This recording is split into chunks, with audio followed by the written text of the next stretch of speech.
Grace family, I am Shonda Schaefer and I'm so honored to be the CEO of Grace. And we are doing a couple of interviews with some very special people, people that are connected to Grace in a variety of different ways. We're calling it Grace Gabs.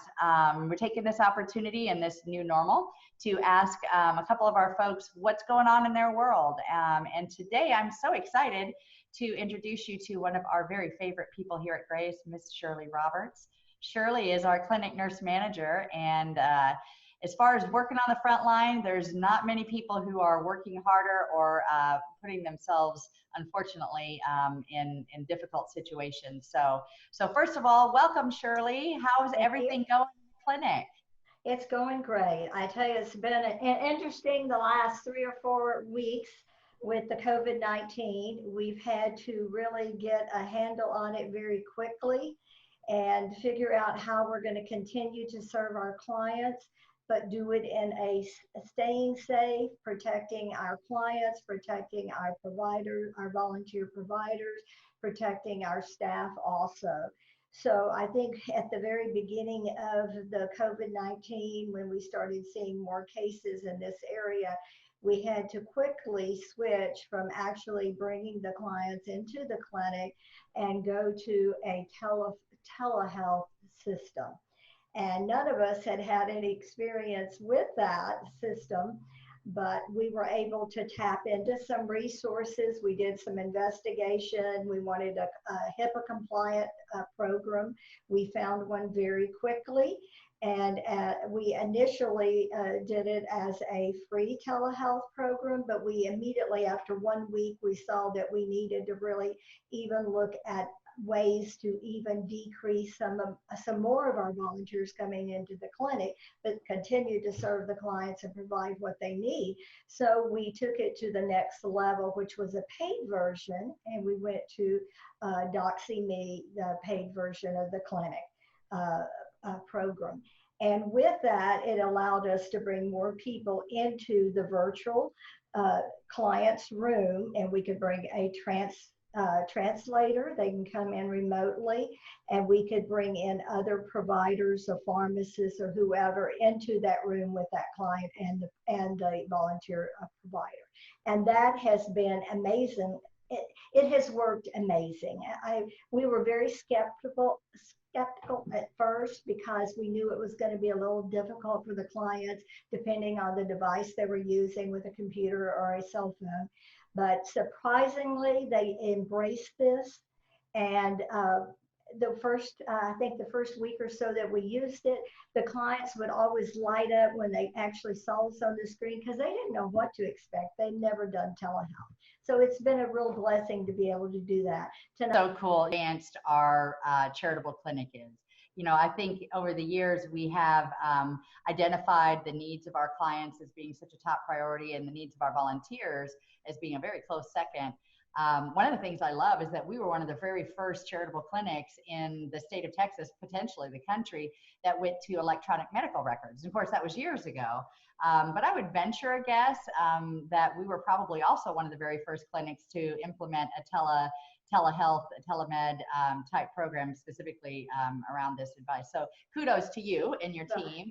Well, thank you. I think it was really exciting. I think it was really exciting, Shonda, because when we brought this up to the providers, they said, oh, we're thinking about doing that. So here they came over here and did it first here before they actually did it in their own clinic. So that I love that. We are, we're paving the way for medical advancement in the charitable clinic and in the regular office setting. So I love that. And one of the things that you talk about is the volunteers. And one of the things I want to make sure we stress to everybody, in a general sense, Grace has had to make a very difficult decision, and that is to not allow volunteers to help with our programs during this time. For obvious reasons, safety of our volunteers and our clients and our staff.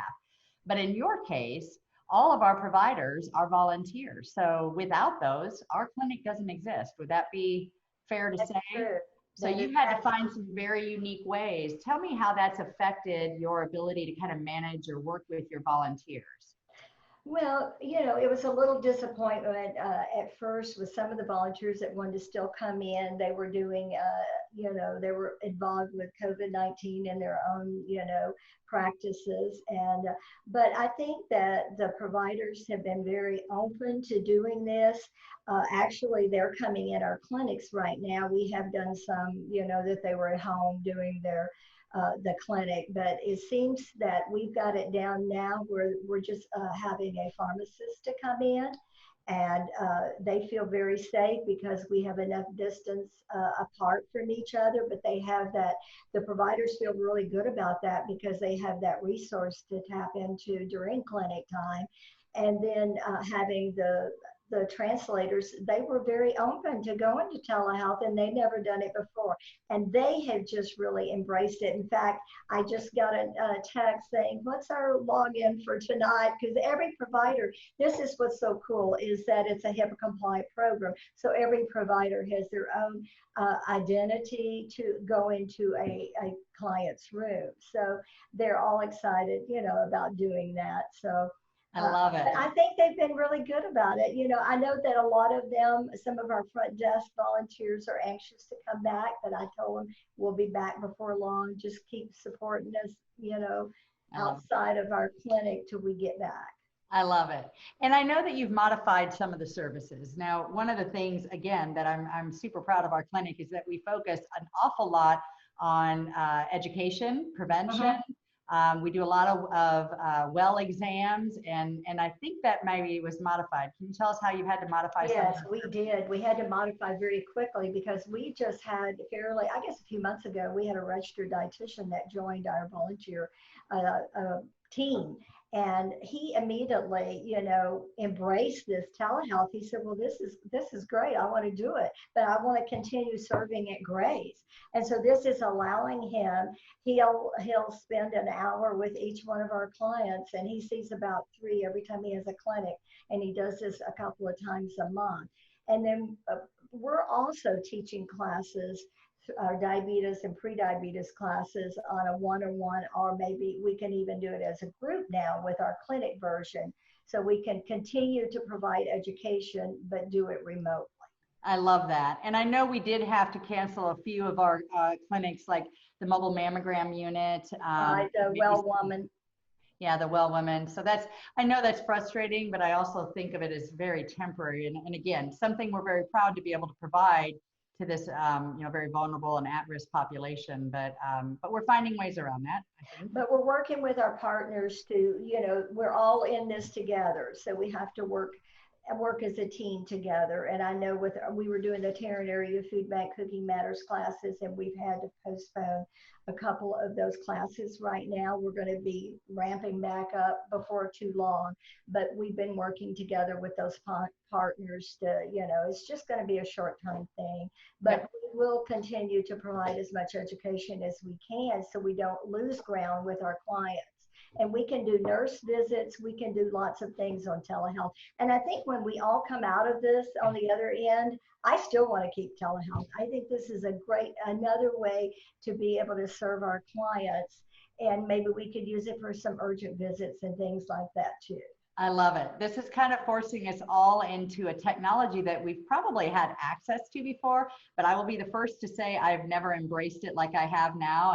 And I'm finding a lot of things that we'll be able to even be more efficient and to really extend those resources. So I agree with you 100%. I think it's great. And we have another system care message that we were able to get a temporary to try it out to see what we think. And that's a way to text our clients. And it has more capability than our electronic health record does. And that, I mean, it is so quick to text someone and to be real, and it will convert from English to Spanish. So they get the message in Spanish. I don't have to do Google Translate, when I don't have a translator. And they're answering me back. And today I got a thumbs up on that's how we're letting them know what their link is to go into the virtual waiting rooms before they see the doctor. And so it's all working great.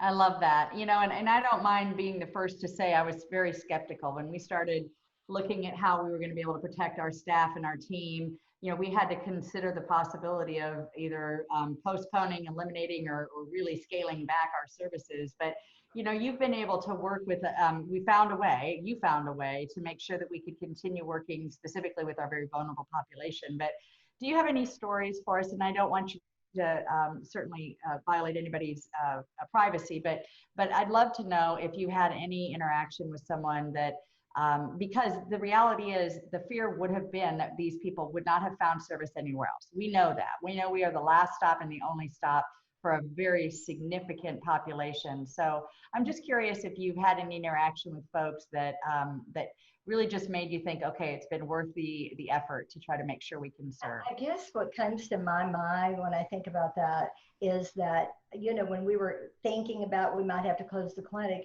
boy, I was like, oh my gosh, we can't do that because we have so many clients that call this this is their medical home, and there's like 900 that call it that. Mm-hmm. And I thought, what are we going to do about those medications? So the medications was the thing that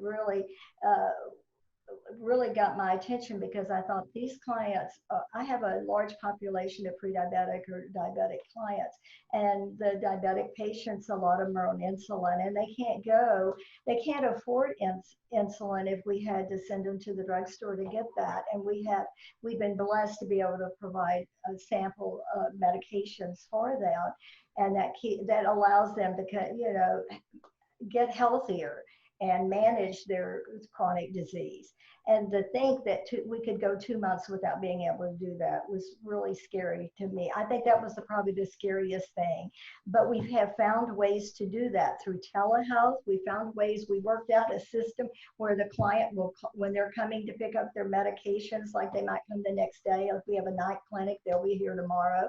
They call us from the car. We have this little system worked out with a little bin that we'll take it out, set it on a table, we'll wave to them, we do our little identifiers, and then we come back in the clinic, we watch them come up, get out of their car and come pick up their medicine, and they're just so grateful that they're being able to get their medical supplies and their medications through that system.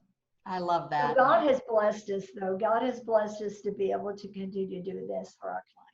I agree. And he has blessed this community with a loving heart like yours. So Shirley, you do such great work. I know that there's a lot of people that are going to be watching this that are going to ask how they can help. And I know you heard it, and I'll tell you, it's the most heartbreaking thing for me to ask people to not volunteer, to not come in. Mm-hmm. And so what are some things that people can do from the safety of their own home that could support the work that you're doing?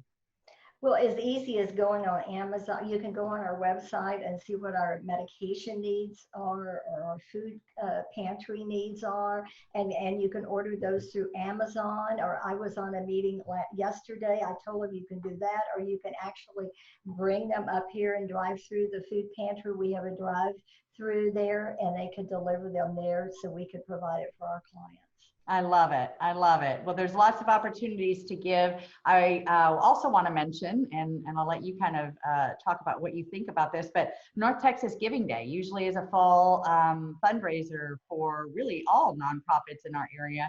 And this year they have decided to do a second one on May 5th. So, right.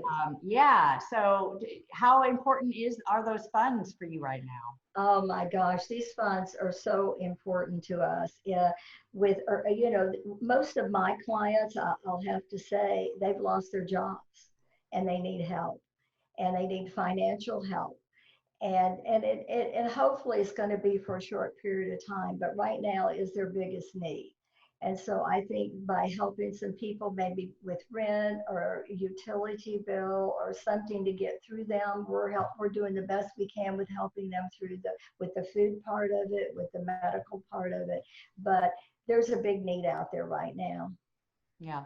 Thank you so much, Shirley. And, I would be remiss if I didn't acknowledge some of the things you've already mentioned, and that is that we do consider the work that we do here to be God inspired and God led. And so for that, I would say, because I do know that there's a lot of people that are watching that may not be in a position to give financially. And I certainly can appreciate that and understand that. But I think above all else, it doesn't cost anything to lift up you and your team over there in prayer. And I think that would be an incredible gift if someone watching today would be willing to do that. I can tell you firsthand, because I just love and adore Shirley and her team over there, that they need all the help they can get. This is a long fought battle that you guys are under, and I hate that I'm here and you're there, and I just want to come and I want to put my arms around you guys and tell you how great you're doing. But I think, and I'm sure you would agree, that we would appreciate any prayers or thoughts that people could do just to kind of help keep us on the course. So, is there anything else you want to add, Shirley? No, I think you said it all. We do need a lot of prayers, and I tell you what, we couldn't do it without God's help.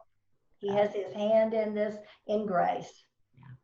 I agree. Well, thank you so much for taking time out of your day. I appreciate you, and I love you. Love you. Love you too. Get 'em. Thank you. All right. Thank Take you care. for everything you do for Grace. Oh, thank you.